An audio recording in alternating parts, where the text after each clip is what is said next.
Hello दोस्तों, आज जो मैं वीडियो लाया हूँ वो है कृषि बिल 2020 या फार्म बिल 2020 जो हाल ही में राज्यसभा में पास हुआ है। इसमें काफ़ी सारे हंगामा हुए हैं, पूरे देश में फार्मर्स प्रोटेस्ट कर रहे हैं। हो सकता है आपको इसके बारे में जानकारी हो या ना भी हो, मैं इसलिए कह रहा हूँ ये बात क्योंकि हमारे देश की जो मेन स्ट्रीम मीडिया है, जिसको गोदी मीडिया से भी जाना जाता है, वो इस न्यूज़ को कवर नहीं कर रहा है। तो हो सकता है कि आपको इसके बारे में जानकारी ना भी हो। आज की जो वीडियो है इसमें मैं बताऊँगा कि इस बिल में क्या संशोधन किया गया है और इस बिल को राज्यसभा में कैसे पास कराया गया है। फार्मर्स इस बिल से खुश क्यों नहीं है, वो क्यों पूरे देश में प्रोटेस्ट कर रहे हैं, ये सारी जानकारी मैं इस वीडियो में देने वाला हूं। तो वीडियो को अंत तक ज़रूर देखिए और अगर आप चैनल में नए हैं तो चैनल को सब्सक्राइब कीजिए और साथ ही बेल आइकन को भी दबा दीजिए ताकि ऐसे ही इन्फॉर्मेटिव वीडियो में जब भी आगे लेके आऊँ उसकी सूचना आपको तुरंत मिल सके। नमस्कार दोस्तों, मेरा नाम है उत्तम देवनाथ, आप देख रहे हैं नॉलेज बिल्डिंग। चलिए शुरू करते हैं।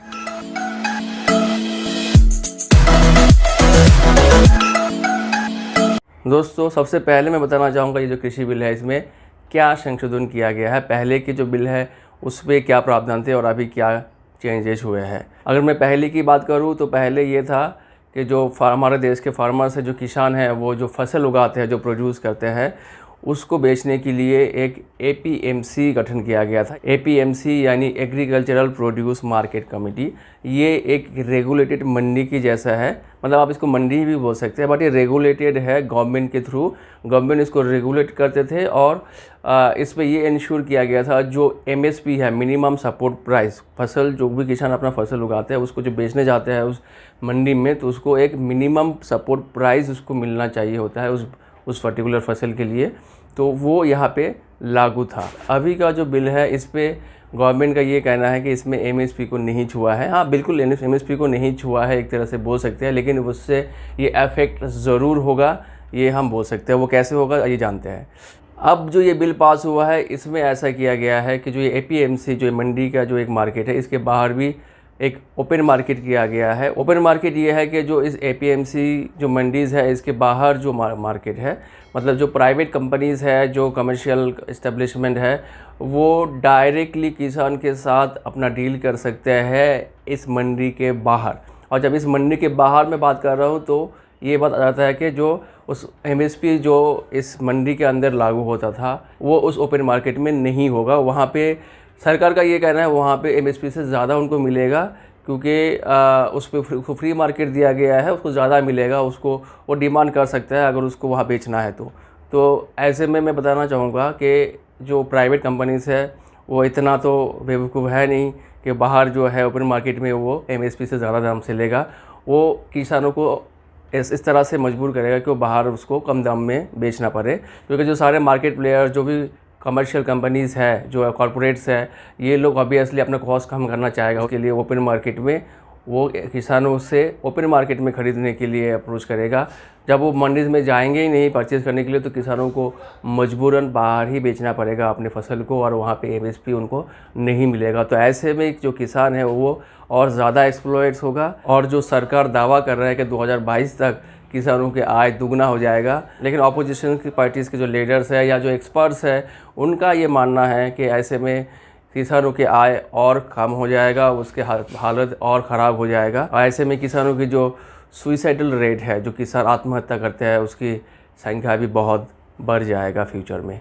इस बिल में ये भी कहा गया है कि जो किसान है अपना फसल बेचने के लिए अपने राज्य के एक डिस्ट्रिक्ट से दूसरे डिस्ट्रिक्ट में जाके भी फसल बेच सकते हैं। इसमें जो उसकी ट्रांसपोर्टेशन कॉस्ट है वो कम हो, लेकिन इस थ्योरी को भी एक तरह से प्रैक्टिकल नहीं कहा जा सकता है। ख़ास करके जो लघु किसान या मध्यम वर्गीय जो किसान होता है उनके लिए ये पॉसिबल नहीं होता दिखता है, क्योंकि जो छोटे किसान हैं वो अपने डिस्ट्रिक्ट से जब दूसरे डिस्ट्रिक्ट में जाएंगे बेचने के लिए तो उसको भी अपना एक ट्रांसपोर्टेशन कॉस्ट बियर करना होगा और वहाँ पे जाके भी जो उसको ज़्यादा प्राइस मिलेगा ऐसा कोई गारंटी नहीं है। तो वो यही चाहेगा कि वो अपने डिस्ट्रिक्ट में ही उस फसल को बेचे और जब ओपन मार्केट में बेचने जाएगा तो वहाँ पे उसको MSP से कम मिलने के ही ज़्यादा चांसेस है, क्योंकि कॉरपोरेट जो है वो चाहेगा कि वो कम से कम दामों में फसल को खरीद सके। दोस्तों, आप मैं बताता हूँ कि ये बिल राज्यसभा में कैसे पास हुआ। दोस्तों, 3 किसान बिलों को राज्यसभा में पास किया गया। पहले इसको लोकसभा में पास किया गया था, उसके बाद अभी हाल ही में राज्यसभा में पास किया गया। इसमें से 2 बिल 20 सितंबर को पास किया गया था। राज्यसभा में आपको बता दूँ सरकार के पास मेजॉरिटी नहीं है, फिर भी वो इस बिल को राज्यसभा में पास कराया गया है वॉइस वोट के ज़रिए। वॉइस वोट दोस्तों मैं आपको बता दूं, ये एक प्रोसेस होता है हाउस के कार्य को स्पीड अप करने के लिए। इस पे पार्लियामेंट के जो मेंबर्स हैं उनको वॉइस वोट के ज़रिए अपने पक्ष को रखना होता है। जो मेंबर उस बिल को सपोर्ट कर रहा है वो आए शब्द का प्रयोग करके अपना वोट देगा, और जो मेंबर्स इस बिल के अगेंस्ट में हैं वो नो शब्द के प्रयोग करके अपने वोट्स देते हैं। ये प्रोसेस तब ज़्यादा इफेक्टिव होता है जहाँ पे मेजोरिटी बिल्कुल क्लियर हो। मान लीजिए 90% मेजोरिटी क्लियर हो किसी एक पक्ष के लिए, चाहे वो फेवर या अगेंस्ट में, तब इस प्रोसेस को किया जाता है ताकि जल्दी से जल्दी कार्य को आगे बढ़ाया जा सके।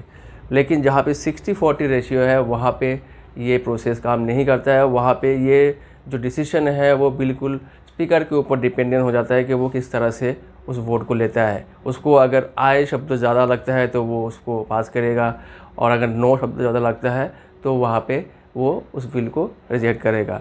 तो यहाँ पे कहना बहुत मुश्किल होता है, क्योंकि जहाँ पे 60-40 रेशियो होता है वहाँ पे ये दोनों शब्द में से कौन सा शब्द ज़्यादा लाउड है ये तय करना बहुत ज़्यादा मुश्किल होता है। तो ऐसे में ये जो बिल पास कराया गया वॉइस वोट के ज़रिए, वो एक तरह से उस स्पीकर के ऊपर ही डिपेंडेंट था कि वो उसको किस तरह से लिया गया है। और अगर कोई भी मेंबर्स वॉइस वोट के डिसीजन से संतुष्ट नहीं होता है और वो डिवीज़न की डिमांड करते हैं तो स्पीकर को किसी भी सर्कमस्टेंसेस में, चाहे वो कुछ भी हो, उसको डिवीज़न कराना पड़ता है। लेकिन इस केस में ऐसा नहीं हुआ है। जो अपोजिशन के मेंबर्स थे वो इस डिसीजन से खुश नहीं थे, वो सीट से खड़े हो गए, वो हंगामा करने लगे और डिवीज़न की डिमांड करने लगे।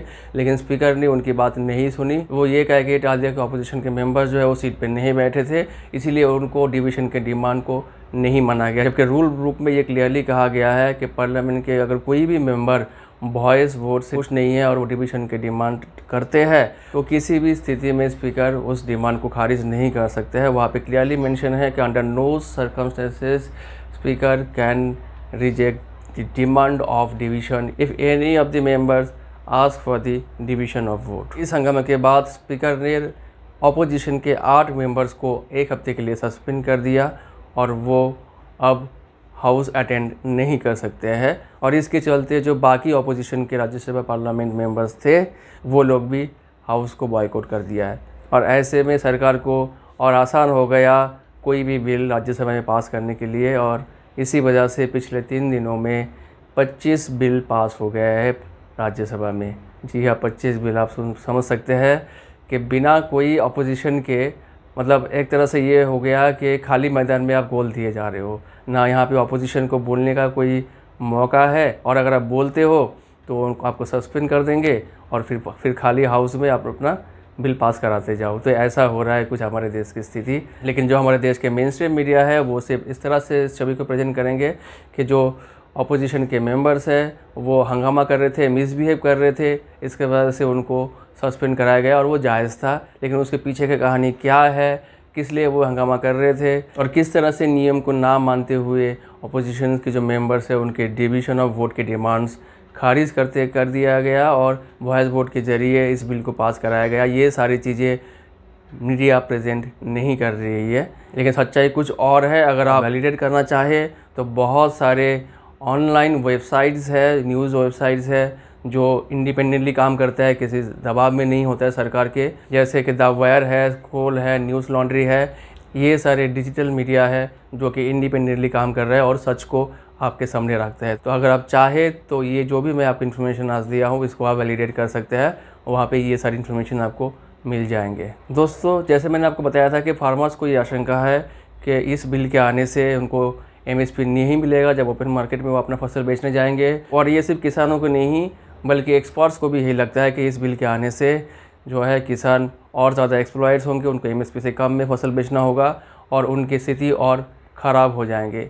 तो इस वजह से किसान जो है पूरे देश में प्रोटेस्ट कर रहे हैं। मैं आपको बताना चाहूँगा कि पिछले 25 सितंबर फ्राइडे के दिन पूरे देश में किसान ने अपना भारत बंद की ऐलान किया था और इसमें 265 से भी ज़्यादा किसान संगठन जो कि ऑल इंडिया किसान संघर्ष कोऑर्डिनेशन कमेटी के साथ एफिलिएटेड है इस प्रोटेस्ट में शामिल हुए थे।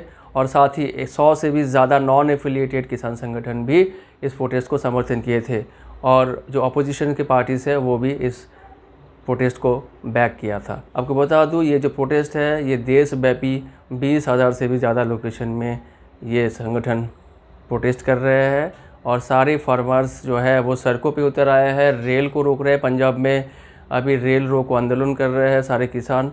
वो 24 से 26 सितंबर तक ये आंदोलन कर रहे थे, अभी ये बढ़ा के 29 सितंबर तक ये रेल रोको आंदोलन कर रहे थे। इस वजह से पंजाब में जाने वाली कोई भी ट्रेन या पंजाब से होते हुए कोई भी ट्रेन जाने वाली ट्रेन को रद्द किया गया है।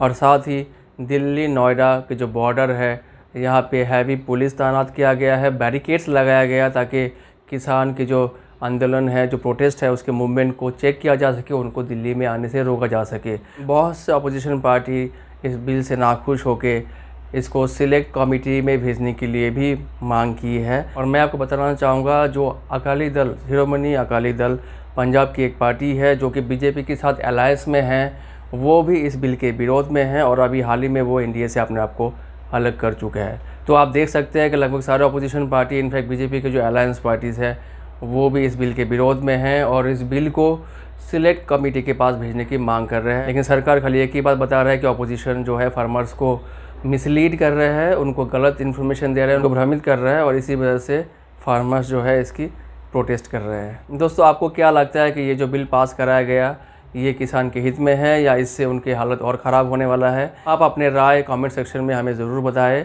आज के वीडियो में दोस्तों इतना ही। अगर आपको वीडियो पसंद आए तो वीडियो को लाइक कीजिए और साथ ही अपनी फैमिली और फ्रेंड्स को भी इस वीडियो को शेयर कीजिए। और अगर आप चैनल को अभी तक सब्सक्राइब नहीं किया तो चैनल को सब्सक्राइब कीजिए और साथ ही बेल आइकन को भी दबा दीजिए, क्योंकि मैं ऐसे ही इन्फॉर्मेटिव वीडियो आगे लाता रहूँगा। मिलते हैं आपसे अगले वीडियो में, तब तक अपना और अपनों का ख्याल रखिए। नमस्ते।